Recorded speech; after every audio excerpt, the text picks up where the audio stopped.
En aquel tiempo dijo Jesús a sus discípulos esta parábola. Se parecerá el reino de los cielos a 10 doncellas que tomaron sus lámparas y salieron a esperar al esposo. 5 de ellas eran necias y 5 sensatas. Las necias, al tomar las lámparas, se dejaron el aceite. En cambio, las sensatas se llevaron alcuzas de aceite con las lámparas. A medianoche se oyó una voz: que llega el esposo, salid a recibirlo. Entonces se despertaron todas aquellas doncellas y se pusieron a preparar las lámparas. Las necias dijeron a las sensatas: dadnos un poco de vuestro aceite, que se nos apagan las lámparas. Pero las sensatas contestaron: por si acaso no hay bastante para vosotras y nosotras, mejor es que vayáis a la tienda y lo compréis. Mientras iban a comprarlo, llegó el esposo, y las que estaban preparadas entraron con él al banquete de bodas, y se cerró la puerta. Más tarde llegaron también las otras doncellas, y diciendo: Señor, Señor, ábrenos. Pero él respondió: os lo aseguro, no os conozco. Por tanto, velad, porque no sabéis el día ni la hora. Palabra del Señor.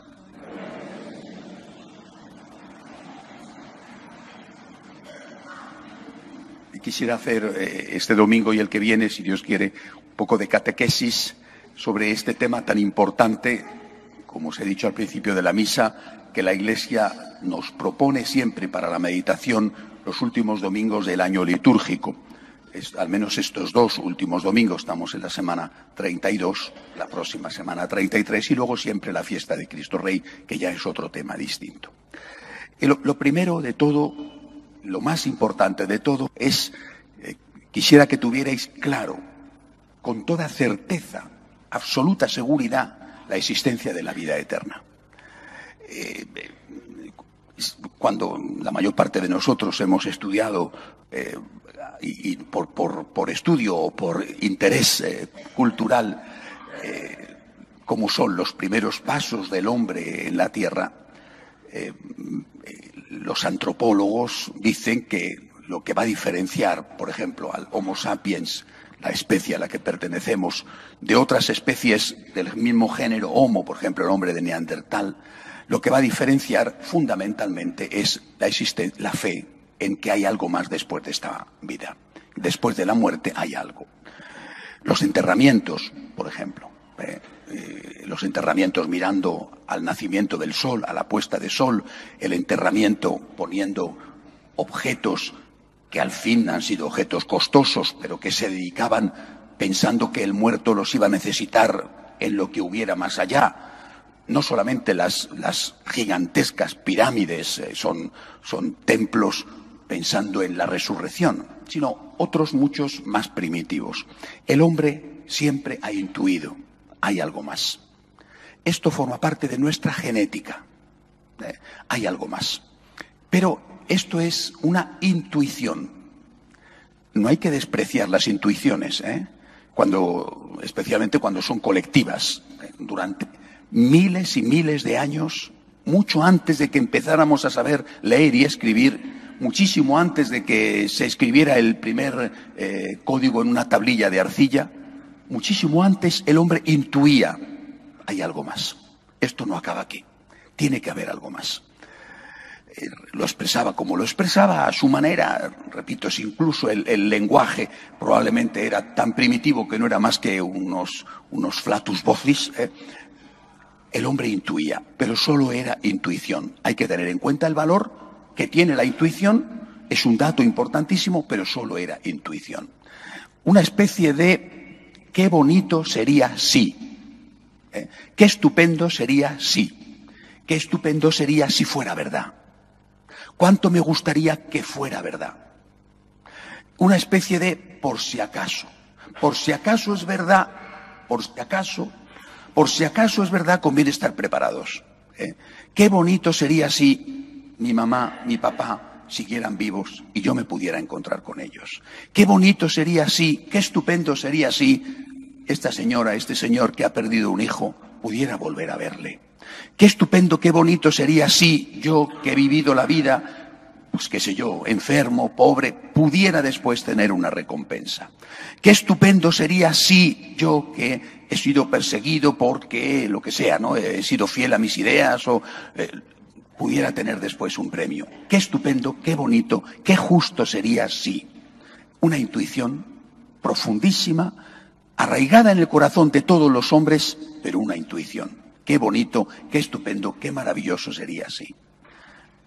Así miles de años, hasta que llega un acontecimiento que entra en la historia y que cambia absolutamente esta percepción. Ese acontecimiento es la resurrección de Jesucristo. Ya no es qué bonito sería así, cuánto me gustaría que fuera así, o por si acaso es así, sino ahora ya tenemos la certeza, Cristo ha resucitado. Esto es tan importante que hay un antes y un después de esa mañana de Pascua. Nosotros no estamos proclamando una intuición ni un deseo. Estamos proclamando un hecho histórico. A Cristo, que históricamente le matan, que realmente le matan, a Cristo que le entierran, Cristo resucita. Y aquella gente que el Viernes Santo está llena de miedo y se convierte en traidora de la persona y de los principios, aquel no le conozco de San Pedro refleja perfectamente el sentimiento de los primeros cristianos, con la escasísima, no digo pobre en cuanto a calidad, sino en cuanto a número, excepción de la Santísima Virgen de las Mujeres y de San Juan. Aquella gente, al día siguiente, al día y medio siguiente, se echa a la calle sin miedo ninguno, diciendo, ya no tengo miedo a que me maten. ¿Por qué no tengo miedo a que me maten? No tengo miedo a que me torturen. ¿Por qué no tengo miedo? Porque le he visto, le he tocado, le he escuchado, he metido los dedos en el agujero de sus clavos, ha resucitado.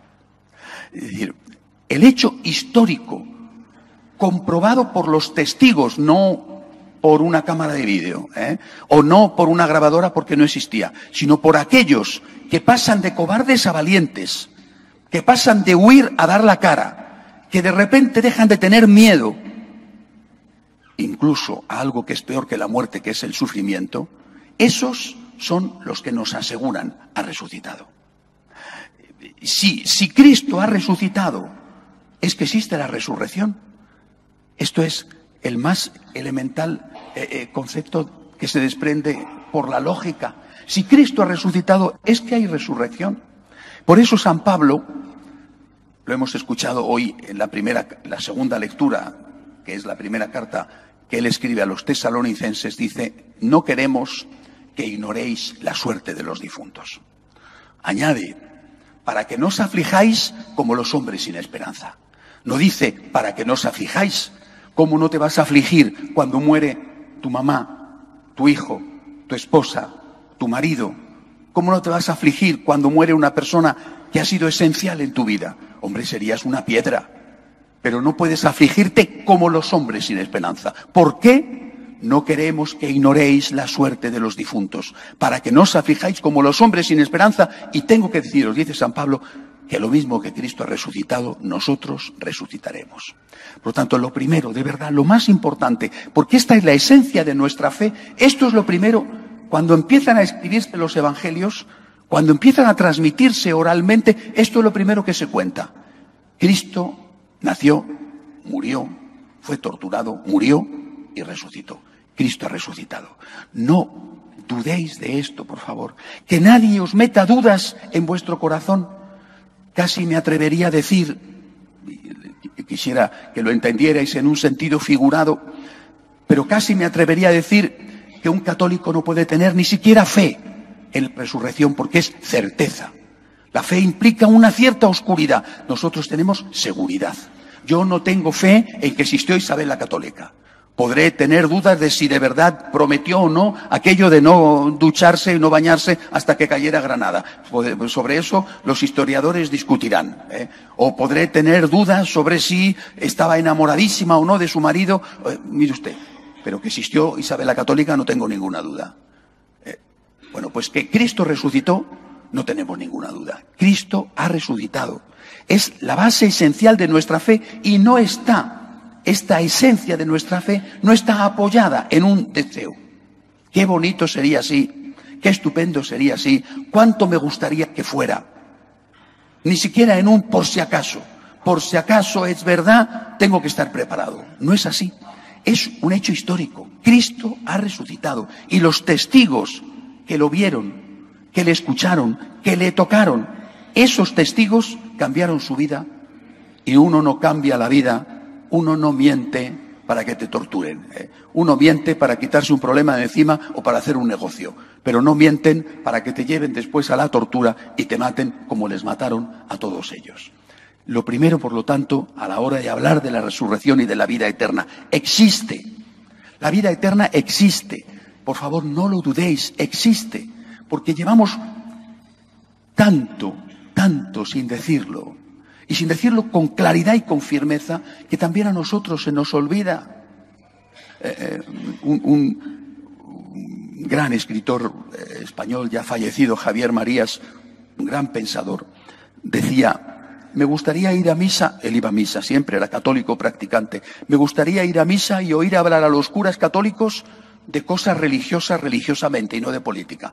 Pues esta es la primera cosa religiosa que religiosamente tengo que deciros. La vida eterna existe. Tened certeza sobre esto. No es una hipótesis de trabajo, no es una posibilidad, es una realidad. Primera cosa. Segunda, y esto es lo que nos dice el Evangelio de hoy. Segunda, esa vida eterna está relacionada con la vida de aquí. Hay una relación entre lo de aquí y lo de allí. La vida eterna es para todos, pero no para todos igual. Hay vida eterna para todos. Hace unos días un periodista italiano, Scalfaro, escribía y decía que había tenido una conversación con el Papa en la cual no tenía pruebas de esa conversación, es decir, era su memoria la que lo decía, en la cual el Papa dudaba, decía él, de la existencia de la vida eterna para los pecadores. Decía, los buenos se unirán con Dios y los malos desaparecerán. Eso es lo que decía este periodista, creando confusión. Pocos días después, el Santo Padre ha intervenido sobre este tema y ha dejado muy claro su propio pensamiento. Ha dicho, hay vida eterna para todos. Unos irán a estar con Dios y otros, dice el Papa, irán a la vergüenza eterna. Es decir, hay vida eterna para todos, pero no es igual para todos. El Papa Francisco lo decía de esta manera, ¿no? Estar con Dios, la gloria eterna o la vergüenza eterna. Hay vida eterna para todos. Y esa vida eterna será de una manera o será de otra en función de tu vida en la tierra. Esta es otra parte esencial de nuestra fe. Hay vida eterna para todos, pero no para todos igual. No va a haber café para todos. Si Dios quiere, el domingo que viene, porque en una homilía tampoco da mucho tiempo, sobre todo cuando después tienes la misa a continuación, os hablaré de la relación entre vida eterna y misericordia, entre juicio y misericordia. Pero ahora quedaros con esta idea. De lo que hagamos aquí depende lo de allí. No es verdad que lo que hagamos aquí es indiferente. No es verdad. Y lo digo con toda claridad y con toda firmeza en medio de la confusión en que estamos, no es verdad que baste la fe para salvarnos. No es verdad. Y no porque lo diga la Iglesia Católica o lo diga el Concilio de Trento en contra de lo que decía Lutero, la sola fides es suficiente para la justificación. Lo digo porque lo dice Jesucristo. Y lo dice de forma, usando una parábola, como esta de hoy, la de las vírgenes necias y las vírgenes sensatas, y lo dice con toda claridad cuando nos habla Él, el propio Jesucristo, de lo que va a ser el juicio final. Vendrá el Hijo del Hombre en su gloria y se sentará a la derecha del Padre para juzgar a vivos y muertos. Y pondrá a unos a su derecha y a otros a su izquierda. Y dirá a los de su derecha, venid benditos de mi Padre, id a la vida eterna. ¿Por qué? He tenido hambre y me habéis dado de comer. He estado desnudo y me habéis vestido. He estado solo y me habéis acompañado. Y ellos dirán, ¿cuándo? Cuando lo has hecho al más pequeño, a mí me lo has hecho. Y dirá a los de su izquierda, id malditos de mi Padre. ¿Por qué? He tenido hambre y no me habéis dado de comer. ¿Cuándo? cuando no lo has hecho al más pequeño, a mí no me lo has hecho. Son palabras de Jesús que, como tantas otras que no nos gusta escuchar, o a algunos no les gusta escuchar, las borramos, las suprimimos. El Señor habla claramente, y no solo mediante parábolas como este Evangelio de hoy, sino con toda claridad, de que la vida eterna es de premio o de castigo en función de cómo te has portado aquí en esta tierra, si has dado de comer o no has dado de comer, si has vestido al desnudo o te has comportado como alguien indiferente, por supuesto pudiendo ayudar, porque si no puedes, ¿cómo vas a ayudar? Pero si puedes, tienes el deber de hacerlo.